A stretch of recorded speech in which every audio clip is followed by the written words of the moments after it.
Hello everyone, এই সিজনের সবচেয়ে সুন্দর হাইপ এন্ড পপুলার প্লেস কিন্তু টাঙ্গুর হাওর। মিনিমাম কত টাকা বাজেট হলে একটা কমফোর্টেবলি টাঙ্গুর হাওর ট্রিপ কমপ্লিট করা যাবে, আমার নিজের এক্সপিরিয়েন্সটাই তোমাদের সাথে আজকে শেয়ার করবো। Go to the details. আসসালামু আলাইকুম, ইটস মি সোনিয়া। আর আমাদের এই ট্রিপের যাত্রা শুরু হয়েছিল আরামবাগ বাস কাউন্টার থেকে। লাস্ট মোমেন্টে টিকিট পারচেস করতে যাওয়ার ফলে লাস্ট অপশন হিসেবে পেয়েছিলাম ইম্পেরিয়াল, যার এসির টিকিট পড়েছিল 1200 টাকা করে, ঢাকা টু সুনামগঞ্জ। বাসের সার্ভিস 10 আউট অফ 7 ছিল। মাঝে আমাদের জান্নাত রেস্টুরেন্টে থামিয়েছে। এখান থেকে আমরা মিড নাইট ক্রেভিং মেটানোর জন্য নিয়েছিলাম দই আর আইসক্রিম।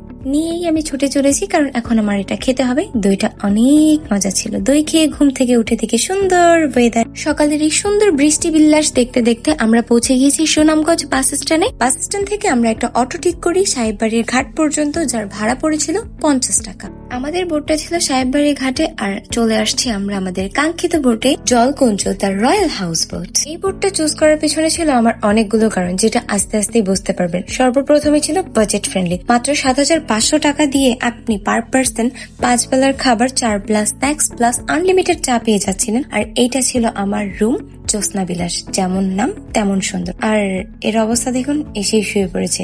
ইগনোর দিস ম্যান, ওকে? আপনার আমাকেই দেখুন। 7500 টাকা দিয়ে হাওর ভিউ রুম প্লাস হাওর ভিউ ওয়াশরুমও কিন্তু পেয়ে গিয়েছিলাম, যে রুমে বসে বসে আমি হাওরে পা দুলাতে পারবো। রুমে ঢুকতে না ঢুকতে ওরা আমাদেরকে একটা ওয়েলকাম ড্রিঙ্কস দিয়ে দিয়েছে। ভাবলাম রুফটপটা দেখতে দেখতে ওয়েলকাম ড্রিঙ্কসটা এনজয় করা যাক। রুফটপটা ছিল খুবই সুন্দর পরিপাটি, যেখানে বসে আমি খুব সুন্দর হাওর ভিউ ফিল নিতে পারবো। ওয়েলকাম ড্রিঙ্কস শেষ করতে না করতে ওরা আমাদেরকে ব্রেকফাস্ট দিয়ে দিয়েছে। আর ব্রেকফাস্টে ছিল খাসির রেজালা, সবজি প্লাস পরোটা। সারা রাত জার্নির পর অনেক তৃপ্তি নিয়ে খাচ্ছিলাম, কারণ খাবারের টেস্ট ছিল খুবই ভালো।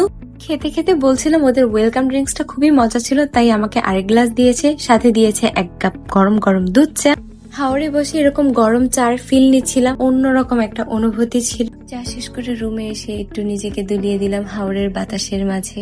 তারপর হঠাৎ কানে গানের শব্দ পেয়ে বাইরে এসে দেখি আমাদের লবিতে বসে ভাইয়ারা ধুমায় আড্ডা দিচ্ছে আর গান গাচ্ছে।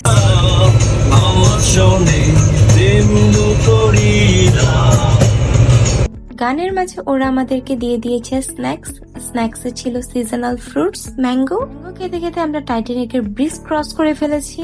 তারপর আমরা আমাদের প্রথম ডেস্টিনেশন জাদুঘাটার দিকে এগিয়ে যাচ্ছি। জাদুঘাটার যেই ভিউ, যেই পানির কালার, আপনি নিঃসন্দেহে চোখ বুঝে বিশ্বাস করে ফেলবেন এটা বাংলাদেশ না, এটা বাংলাদেশের বাইরের কোনো জায়গা। তারপর বোট আমাদের নামিয়ে দিল বারিককাটিলা। এখান থেকে আমরা একটা বাইক রেন্টে নিয়েছি। বাইক আমাদের 3টা স্পট ভিজিটে নিয়ে যাবে, যার কস্ট পড়েছিল 200 টাকা। আমাদের প্রথম স্পট ছিল এই ট্যুরের game changer, which was Barikkatila. Believe me, আপনারা এই জায়গাটা দেখলে সুবহানাল্লাহ বলতে বাধ্য হবেন।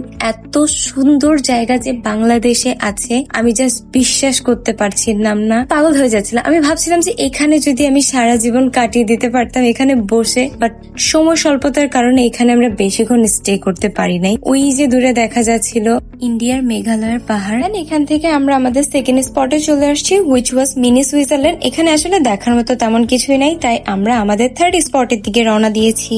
মেঘালয়ের বড় বড় পাহাড় ঘেঁষে এই রাস্তাটা কিন্তু অসম্ভব সুন্দর। তারপরে আমরা পৌঁছে গেছি এই ঝিরিপথে। এই ঝিরিপথ শেষ করে আমরা পৌঁছে গিয়েছি একটা সুন্দর ঝর্ণার কাছে, যার নাম ছিল রাজহাই ঝর্ণা। কিন্তু আন্তর্জাতিক সীমানার বাইরে পড়েছে। জায়গাটা সম্পর্কে কিন্তু টুরিস্টরা এখনো তেমন ভাবে জানে না, যার জন্য এটা হিডেন ঝর্ণা। তাই এখানে কিন্তু আসলে আহামরি মানুষ আপনারা দেখবেন না। আমরা বাদে সেদিন সেখানে কেউই ছিল না, একা একা ঝর্ণা উপভোগ করছিলাম, খুবই ভালো লাগছিল। তারপর ভাবলাম জীবনে আর কখনো আসি বা না আসি, একটু ঝর্ণার পানি খেয়ে দেখি ঝর্ণার পানির টেস্ট আসলে কেমন। আম জাস্ট কিডিং। তারপর নিচের সাথে এই সুন্দর মেমোরি গুলো নিয়ে আমরা চলে এসেছি আমাদের বোটে। বোট থেকে এখন আমাদেরকে নিয়ে যাবে জাদুকাটা নদীতে গোসল করার জন্য। দেখে বলেন তো, মনে হচ্ছে এটা বাংলাদেশ, আমরা মালদ্বীপে চলে আসছি না? বলেন কি যে অসম্ভব সুন্দর একটা জায়গা, আসলে অনুভূতি কখনো বলে বোঝানো যাবে না। তারপর আমরা নেমে গিয়েছি জাদুকাটাতে ঝাপাঝাপি করতে। এক তো জাদুকাটার সৌন্দর্য, সাথে যোগ হয়েছে বৃষ্টি, অসম্ভব সুন্দর। যেহেতু আমি সাঁতার পারি না, তাই লাইফ জ্যাকেট আমার লাইফ সেভার। যদি ভেসে দাদাদের দেশে চলে যাই, তখন আবার আমাকে ঠাস করে গুলি করে ঠুস করে উপরে উঠিয়ে দিবে। ঝাপাঝাপের পর চরম ক্ষুধা লেগে গেছে। আর বোটে আসার পর আমাদেরকে লাঞ্চ দিয়ে দিয়েছে। লাঞ্চে ছিল সাদা ভাত, কই মাছ, চিকেন রোস্ট, একটা ভর্তা, সাথে সালাদ। খাবারের টেস্ট ওয়াজ সো গুড। প্রত্যেক বেলা এই মজাদার মজাদার সব খাবার সার্ভ করছিল। খাওয়া দাওয়া শেষ করে বিকাল টাইমটা ঘোরার জন্য আমরা 50 টাকা করে টিকিট কেটে শিমুল বাগানে ঢুকে পড়েছি। সারি সারি সব গাছের সমাহারে জায়গাটা যেন পরিপূর্ণ সৌন্দর্যে। জাস্ট ইমাজিন বসন্তে যখন সব শিমুল গাছে ফুল ফোটে। এখানে আসলে কিন্তু অনেক সুন্দর সুন্দর ঘোড়াও তোমরা দেখতে পারবে। চাইলে সেই ঘোড়াতে চেপে হুরাম সুলতানের মতো একটা ভাব নিতে পারবে। এখান থেকে ফিরতে ফিরতে সন্ধ্যা হয়ে গিয়েছে। সন্ধ্যায় আমাদের নাস্তাতে দিয়েছিল নুডলস আর চা। শ্রীমঙ্গলের চায়ের টেস্ট পাচ্ছিলাম আমি হাওড়ে ভেসে ভেসে। রাতে আর তেমন কোনো অ্যাক্টিভিটিস না থাক, রুফটপে বসে বাকিটা সময় কাটিয়ে ডিনারের সময় হয়ে গেছে। রাতের মেনুতে ছিল ডাক কারি, মাছের ভর্তা, মাছের মুড়িখণ্ড, সাথে সালাদ। তৃপ্তি ভরে খেয়ে একটা শান্তির ঘুম দিয়ে সকালে উঠে দেখি কি সুন্দর বৃষ্টি হচ্ছে।